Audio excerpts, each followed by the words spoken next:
Театр өнері қоғамдық ой сананың қозғаушысы. Мұндағы актерлар жан-жақты даму үстінде жүреді. 1% таланты бар адам өзінің бейнеткештігімен үлкен белестерді бағындыра алады. Ал біздің бүгінгі кейіпкеріміз әмбебап актер, байламы мықты режиссер. Оған қоса драма жазушысы ретінде өзін әбден шыңдаған адам. Ол Ғазиз Арынов. Бар ғұмырын өнерге арнаған Ғазиз Арынұлы 1950 жылы Қарағанды облысы Жезді ауданында көпбалалы отбасында дүниеге келген. Әкем Арын колхоздың мал шаруашылығын басқарғанымен, жас кезінде домбыра шерткен екен дейді кейіпкеріміз.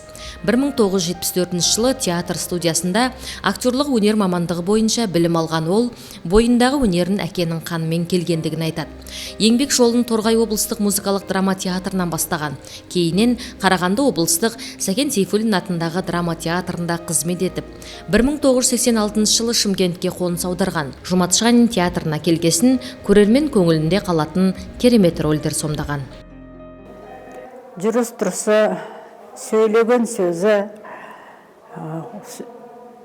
ой саптауы бөлекше адам енді. Айтатын сөзін тұжырымдап, ойланып, салмақтап, таразысына өлшеп, сөйтіп сөйлейтін адам өзі.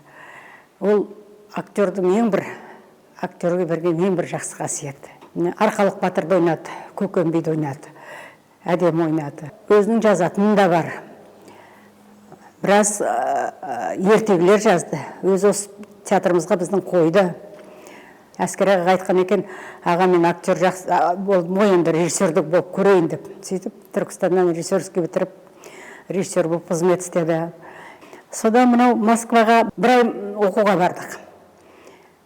Сонда біз күнде Новокишин деген режиссер бар, сол күнде бізге лекция оқиды. Содан лекциядан бізді босатады да, мына Ғазизбен Садық екеуін алып қалады. Сөйтсек, екеуіне біреу подколесин, біреу жаңа Качкаровтың рөлін беріп, кешкенен солармен жаңа репетиция жасайды екен Новокишин. Настолько ана екеуінен көрген ғой жаңағы образда, Шиебауда. Сонда Фирст ойнады. Бағбаншал әдемі образын берді. Енді бұл Ғазиз айтып отырмын ғой, ізденгіш актер. Соңғы оқиды. Ол оқымаса, ол Фирсті қалай шығарға болады? Егер бұрынғы осы орыс театрларының қойған спектакльдерін оқымаса, қалай образ жасағандарын оқымаса, ізденбесе, ол Фирс оңайлықпен шыға қоймайды. Бүкіл корифейлер, орыс театрының корифейлері ойнаған рөл, мықты рөлдің бірі. Сахнада өзін актер ретінде шыңдаған Ғазиз Арынов өзін басқа қырынан да танытқысы келді. Халықаралық Қазақ-Түрік университетінде режиссер мамандығы бойынша театр тарланы Райымбек Сейтметовтен сабақ алды. Айналасына көргендігін танытатын кейіпкеріміз әріптестер арасында шоқтығы биік өнергесі. Зейнетке шыққаннан кейін 7 жыл шығармашылықтан қол үзіп қалдыңыз. Енді әбден сахнада ойнап қалған адам, режиссерлықпен өзі көп дүниені қойған адамға бұл қиынға соғатын шығар. Театрға деген сағыныш болды ма сізде? 7 жылдың ішінде бірталай құсалық пайда болды. Кейде бұлар ұмытып кетеді мені шақыруға. Содан кейін деп кеш естіп қалам. Кейде шақырса қуанып келем. Спектакль көр деп. Келесің, көресің, көргенде кейде мен өзім біраз жыл әртіс ойнағам ғой. Ойнамаған рөлім жоқ басында. Көбі ойнадым.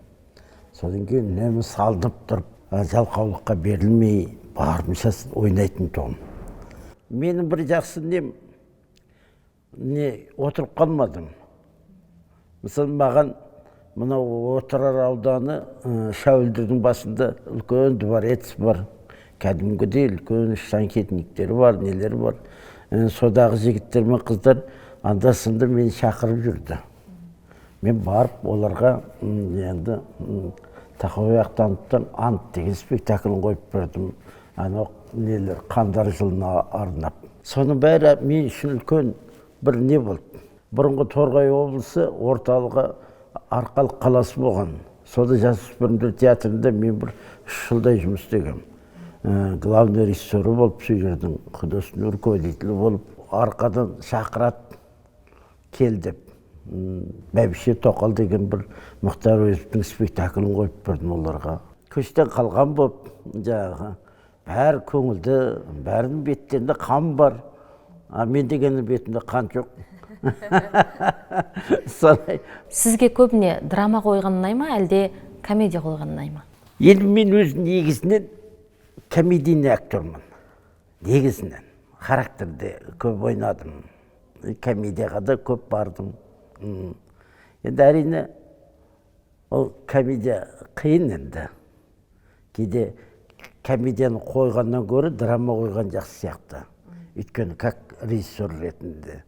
Өйткені комедияның өзінің жанрын тауып, точно оған саған лайықты артист болса, ай шіркін өзіме ойнай салар едім үш жерін дейтін де кез болады мысалы. Соған лайықты артист, актрисалар болып атса, онда комедия қойған жақсы. Сіз туралы пікір айтқандар Ғазиз Арынов мықты актер еді дейді. Актерлықтан режиссерлыққа өтуге не себеп болды? Қаншалықты қажет болды сіз үшін? Кезінде қызығушылық болды ғой. Бірден бірге сатылап өте бергің келеді. Өзің актер болып жүрсің, сонда да бірде енді өзіңнің ішінде күйзелісің болады. Өзім бақ қояу керек еді осыны. Бір қойсам, онда бұлай болар еді деп. Мінекі осындай нәрселерді көп. Бұлардың енді маған көбірек нететіні, айтатыны. Мен осы Жұмат Шайын театрында санаулы ғана спектакльдер қойдым. Сондықтан мені көп біле бермеді. Актер болып ойнаған кезіңіз сағынасыз ба? Әрине, ол енді қатты жанымыз салып ойнаған кездер болды ғой. Соны енді кейде сол рөлдерді қайтадан ойнаса деп ойлайсың. Өйткені ол мен бір өнерден ғана жүрген адаммын. Сол артист, содан кейін кезде режиссері. Одан басқа кәсібім жоқ дейсіз? Басқа кәсіп жоқ менде. Тіпті машина айдауды да білмеймін. Сахнада сүрінетін кезіңіз, күлетін, жылайтын кезіңіз болады. Сахнадағы қойылым барысындағы қызықтарды еске алайықшы. Мен өзбектің әлгі Темір қатын деген спектаклінде Қошқардың рөлін ойнадым. Ол өзінше бір бөлек болды. Ана Қошқар деген азамат қой енді. Соны енді мен енді бір жерінде әлгі ана нәскидің басын, үйдегі әдемі нәскиімді алып кеп, қайшымен басы қырқып, бақайымды сыртқа шығарып, екіншісін өкшесін қырқып, өкшесін көрсетіп, сөйтіп жүгіріп жүргенде ана зрительный залдар нәскиі қар, нәскиі жыртық деп деген сөздерді естимін. Мысалы сондай нәрселердің бәрі қызық. Спектакльді тапсырыспен қоясыз ба, әлде өзіңізге ұнаған пьесаны шығарасыз ба? Тапсырыспен де болады. Енді кейде, мысалы мен осы театрда Палата деген бір спектакль қойдым. Сая Қасымбектің спектаклі. Мен келіп, осы өзіміздің Жұмат Шанинде. Оны тапсырыспен. Оны режиссері маған берді. Художественный руководитель. Мына спектакльді қоясың деп. Драматургтердің жазған дүниесімен келіспейтін тұстарыңыз бола ма? Ондай кезде қандай шешім қабылдайсыз? Ондай кезде жөндеуге тырысам. Мысалы мен Тастанды деген спектакль қойдым. Сол Тастанды спектаклінде мен енді қиын болды. Оны маған біреу әкеп берді. Мына спектакльді қойып бер, осы жаңадан жазған, осындай, соны деп. Содан кейін жарайды дедім. Содан кейін автормен жолықтық екеуміз. Екеуміз отырдық бір кафеге барып. Содан кейін мен оған өзімнің ойларымның бәрін қағазға түсіргем. Соны жазып, мен жерде мынандай жасайық, мен жерде мынандай болсын, мен жерде нені алайық, қалай қарайсыз деп. Ол да біраз ойланып отырып, ертеңіне жауап берді. Сенікі дұрыс екен, мен қателеспін ана жерде деп. Енді осындай мінекей. Сол спектакль енді 15 жыл осы театрда асырады. Жұмат Шайын театры. Тастанды деген спектакль. Енді әртістердің бәрі қартайды. Жас балалардың рөлі бар, Тастанды балалардың, олардың бәрі қартайып, мұрты өсіп, сақал пайда болды. Сонымен сосын кейін қалды. 70-ке толдыңыз. Соңғы қойған Әл-Фарабиіңіз сізге қиындыққа соққан жоқ па? Бұл енді әр жерде әр түрлі болады өзі. Мысалы, басқа бір облыстарға барып спектакль қойсаң, ол жердің менталитеті бөлек болып тұрады. Мен Жетісайда 7 жылдай жұмыс істедім. Жетісай театрында художественный руководитель болдым.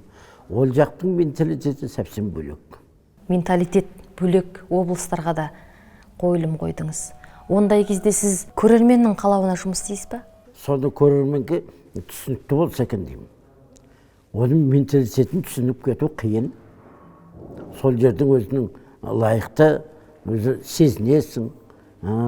Кейде біліп тағаласың бір-саран сұрақтардан.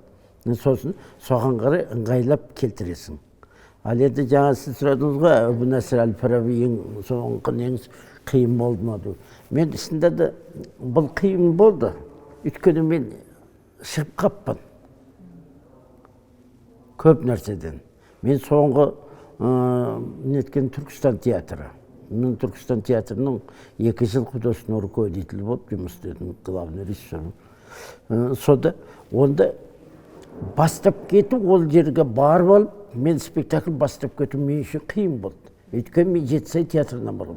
Жетісай театрында анада огромный зал, сахна сұмдық, үлкен, енді бәрі бар, штанкетниктер бар, кругы бар, бәрі бар. Сонда неге еркін жұмыстап қалған адам, ана кішкентай узкий театрға неден бастарыңды білмей, көпке дейін ойланып жүрдік. Ал бізде ше? Енді бұл жерде айтып отырмын ғой, 7 жылда кішкене нетіп қалдым деп. Сосын оның үстіне менің жұмыс істеген жерім бәрі мына ескі театр ғой. Жұмат Шайнада Әл-Фараби алаңындағы. Сол театрда әртіс болдым, сол театрда режиссер болдым, сол театрда. Ал енді мына театрға келгенде енді бұл жердің бірталай қиыншылығын көрдім. Өйткені бұл жаңадан салынған, бұның ішіндегі құрылысты кейбір нелері ана театрдан төмен. Ішкі құрылысы. Ішкі құрылысы болғанда сахнадағы нелер, станоктар, ана нелер, свет мәселесі, музыка мәселесі. Музыка бұда слишком жоғардан қойып қойған. Ойқы анаған айқайлайсың кән даусыңмен. Жайған айта салмайсың. Сондай бір кішкене кедергілері бар ешеу кезде. Сосын кіл жас балаларды берді бұлар маған. Жас балалармен жұмыс істеу ол да қиын. Біз екеуміздің партнер болғанымызға бір 30 жылдан асып кетті. Себебі мен 84-те келдім, ол кісі Қарағанды театрынан бізге ауысып 86-те келді. Содан бері партнеріміз Совет үкіметі кезінде гастроль деген болатын. Сол кезде біз Әділбек Тауасаровтың «Арманшыл қыз» деген спектаклін алып, ол батыс жаққа 3 облысты аралап кеткенбіз. Осы Қазекең басқарып, сонда бір 3 ай. Сол кезде адамның кімнің кім екенін танисың гастроль кезінде. Білмеймін, біздің театр Волгоградқа барған жоқ, бірақ біздің сол бригадаға қатысқан адамдарды осы Қазекең бізді Волгоградқа апарды. Өзіміздің ата-бабамыз соғысқан жерге, фашистерден қорғаған жерге. Жәнібек ауданы бар мына Оралда. Соның Жәнібек ауданына барып, автобусты қойып, бір күнді сырып жасап, Волгоградқа барып, бір күн Волгоградты қыдырып, қайтадан келіп жұмысым жалғастырған уақыт болды. Бұл да бұл Қазекеңді арқасы. Жаңағы мысалы көрсетпеймін десе көрсетпейді ғой Волгоградты. Ал біз енді әлі суретіміз, естеліктеріміз бәрі қолда тұр. Үлкенмен үлкендей, баламмен баладай, орысжастай әңгімесін айтып кете беретін адам өзі. Әдемі ойнаған спектаклі мынау Темір қатында, Қошқарды. Өзі мынау пландар болады ғой, әркімде өзінің планы болады. Комедиялық план дейді. Бұл кісі осыған жақындау болды да, енді сол кісінің мына ойнаған жаңағы Қошқары, кәдімгі Қошқары болды да, бір әдемі Қошқары болды. Керемет қойылым болды сол, әдемі жүрді бұл 2000 жылдары. Одан кейін мына режиссерға ауысты. Райымбек Сейтметов ағамыздан тәлім-тәрбие алып, сол кісінің қолында бітіріп, режиссерға көшті. Онда да біраз спектакльдер қойды. Бірінші жаңа балдарға арналған спектакльдер қойды. Әл-Фараби ұлы ғұлама бабамыздың 1150 жылдығына байланысты театрның шақыруымен Әл-Фараби қойылымын қойып жатыр. Шахмет Құсайыновтың. мына елге деген сағынышын алып тұр Фарабидің бірінші. Одан кейін шәкірттерді көбірек қатыстырып отыр, себебі шәкіртсіз ұстаз тұл дейді, сондықтан да осы жерін көрсетуге көбірек тырысып отыр. Білім, ғылымды, жаңағы дәріптеуінде елдіге деген сағыныш, ол бәріміздің бойымызда бар нәрсе бар, туған елге деген. Сондықтан осы жерлерін көбірек басындап алып отыр. Режиссерлікке ден қойып, тәжірибе жинақтай бастаған Ғазиз Арынов Құрманбек Жандарбеков атындағы Жетісай драма театрына көркемдік жетекшілік етті. Сосын Арқалық қаласының жасөспірімдер театрында көптеген қойылымдар қойып, репертуарына қан жүгіртті. Түркістан саз драма театрының дамуына тамшыдай болса да, шығармашылық үлесін қосқан Ғазиз Арынов зейнет жасында болса да, өңірдегі халық театрларына шақыртумен барып спектакльдер қояды. Мысалы, әр режиссердің почергі әртүрлі. Бір режиссер художественный декорация көбірек көңіл бөледі. Бір режиссер атмосфераға, бір режиссер бимен, әнмен қояды. Ал Ғазиз ағамыз біздің именно психология жағына көбірек қарайды. Біздің театрымызға өте үлкен үлестері көп. Мақтап айтсам да болады, Тастанды деген спектакль қойылды бізде. Сол Тастанды көп актердің тағдырын шешті. Және Құпия әпкеміз лучшая актриса года алды. Мен қанша марапатқа ие болдым. Өйткені нағыз сол заманға лайықты, сол заманға керекті дүниені қояды Ғазиз аға. Қазірде мысалы Әл-Фарабидің, Абу Насыр Әл-Фарабидің спектаклін қойып жатыр. Көбінесе психологиялық драма жағына көңіл бөліп жатыр. Сахнада ойнап жатсақ, енді біздің ойнағанымызға сәл көңілі жетпесе, жүгіріп жүріп сахнаға. Өз жасы сол кезде 50 кеп қалған кісі жүгіріп шығып, 18 жасар бала сияқты сахнаға жүгіріп қуанып бізге көрсететін еді. Бұлай істе, болмаса бұлай істе. Ешқандай қорықпа сахнадан. Ең бастысы сен рөлді ашсаң болды, ар жағын бәрін мен саған көрсетіп беремін деп. Керемет дүниелер ойнадық. Қорқақ көжек деген бір қойылым қойылды бізде, кішкентай ғана сказка, бірақ сол сказка біздің театрда асырады десем де болады. Кішкентай ғана 40 минуттық ертегі, сол үлкен кісі болса да, сол ертегіні сондай балдардың жан дүниесін сезіп, балдар неге күледі, балдар қай жеріне қызық болады, балдардың ойы қандай деген қойылыммен қойды. Ол спектакль бүкіл оңтүстікті аралап, қаржыны жақсы табысты бір қойылымдардың бірі болды. Актер адамның бірінші қолдаушысы оның жары. Ғазиз Арынұлы 1973 жылы Шымкенттің сұлуы Үлфия Мұратқызымен бас қосып шаңырақ көтереді. Бүгінде ұлы Данияр білім саласында білікті маман. Келіні Раушан өнер иесінің ұрпағын жалғап, 3 немере сүйгізді. Ғазиз Арынұлы әншінің бағын ән ашады деп жатамыз. Ал көп актерлардың танымал болуына кино ықпал болады. Өзіңіз киноға түстіңіз ғой? Созақтан шыққан Гамлет деген фильм түсірді, Сатыбалды Нарымбетов. Соған Анарбай деген рөл алды. Соған мені Алматыға кинопробаға шақырды. Қазір кастинг дейді. Ол кезде кинопроба дейтін тұғын. Соған барып, сол кинопробасынан түсіп, содан кейін 1 ай күтіп жүрдім. Үн жоқ. Содан бір күні телеграмма келді. Осылай сен түсетін болдың деп. Қуанып, енді киноға түсу ол кезде бір популярность еді ғой, бір кішкене. Қазір енді кино көп шығар мүмкін. Ол кезде енді ілуде бір түсесің, сондай нәрсе. Соған барып түстім. Ол енді бір қызық комедия болды. Оның ішінде бірге жүрдік, бірге тұрдық. Өзбек артистері болды, киноға түскен.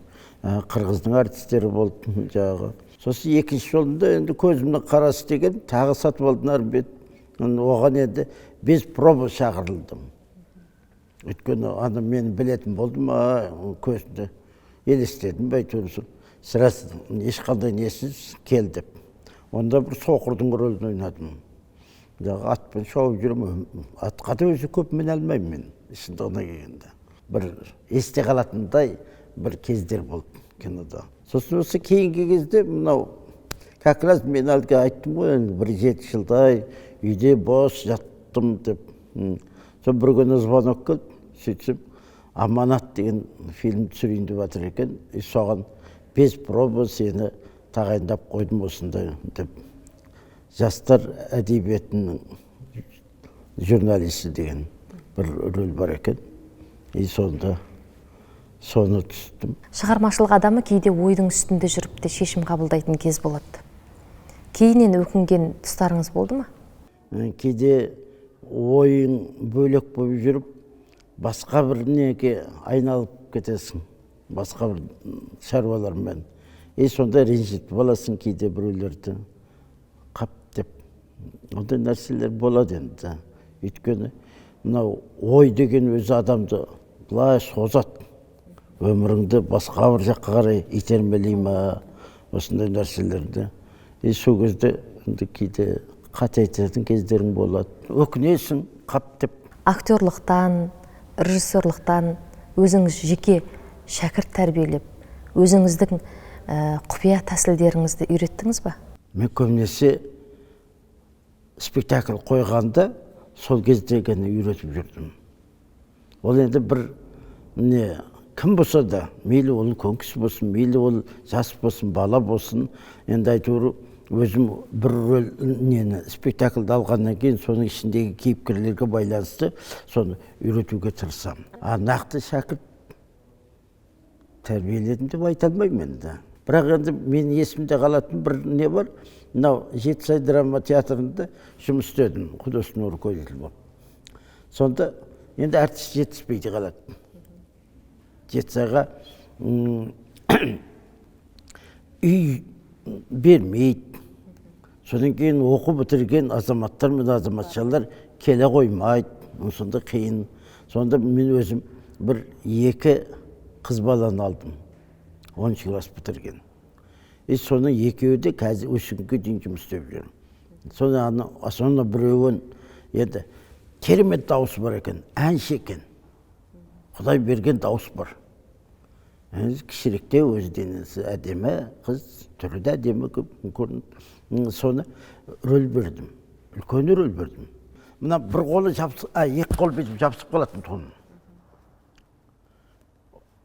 Рөліне десем, жабысып қалды. Сосын бір қолын аштым.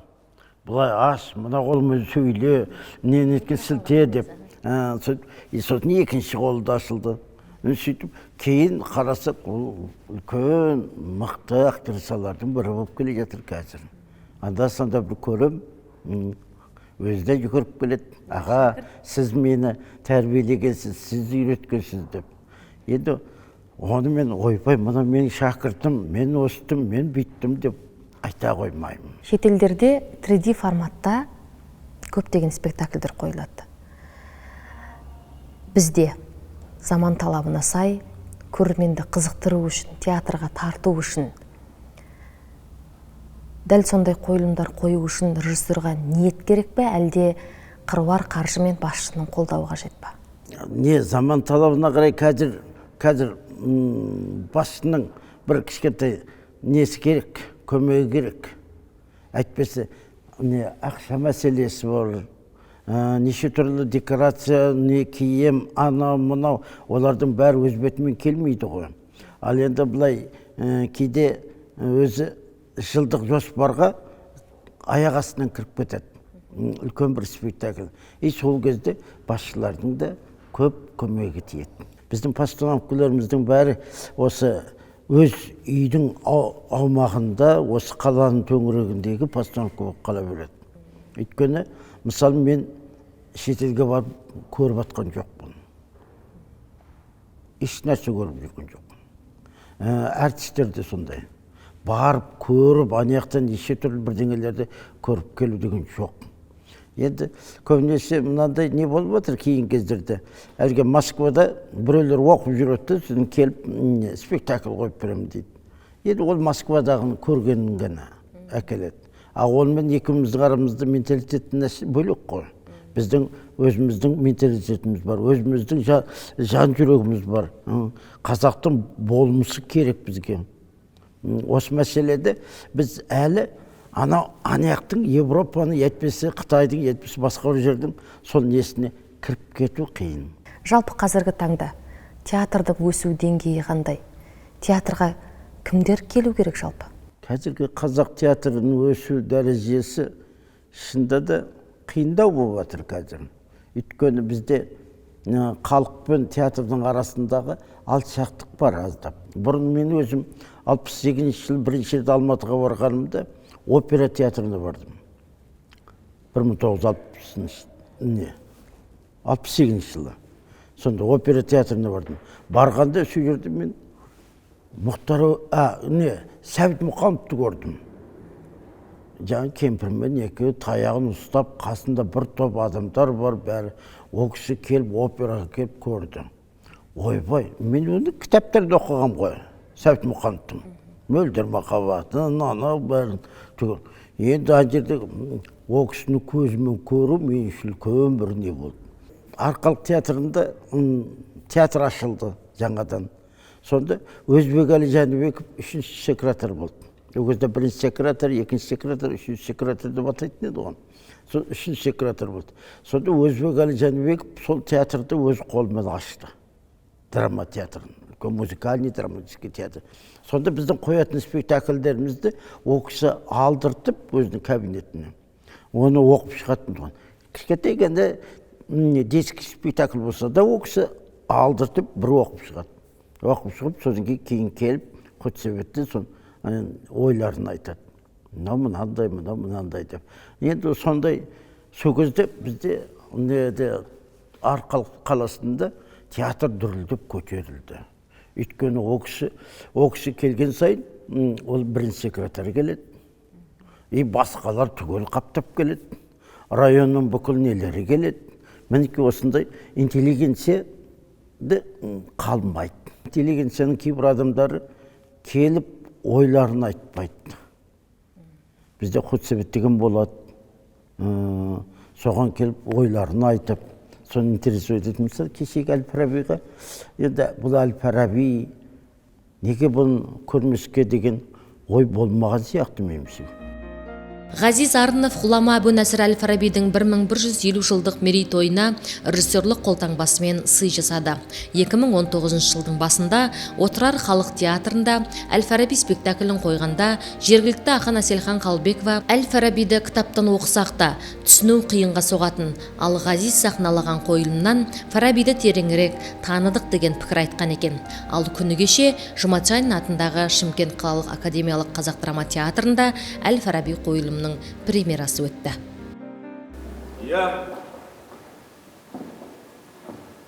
Айта беріңіз.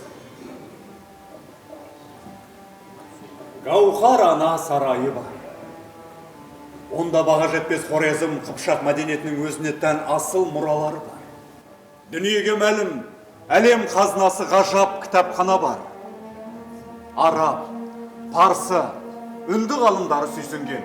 Онда Табериде шығыс тарихының кемеңгері Плутарх пен Геродоттың біздің еліміз жайында жазған тарихи деректері бар. Отырардың кітапханасынан бастадым. Сақ ұстаңыз, құртып алмаңыз. Ең соңғы қалауым Отырар хандығы 300 жыл құпия сақтап келген. Сырдариядан тартылған жабық су құбырының құпиясын ашып алмауыңды сұраймын. Маған тартқан ең қымбат сыйыңыз сол болсын. Театрға келген көрермен өмірлік сұрақтардың жауабын табады. Әбу Насыр Әл-Фараби қойылымы арқылы айтылатын ой да құнды болмақ. Әлем таныған Отырардың оттылы туралы спектакль бұған дейін де Қазақстанның өзге театрларында қойылған болатын. Сахна өнерінің дамуына өзінің үлесін қосып жүрген азаматқа абырой биігінен түспеңіз дегіміз келеді. Аман сау болыңыз.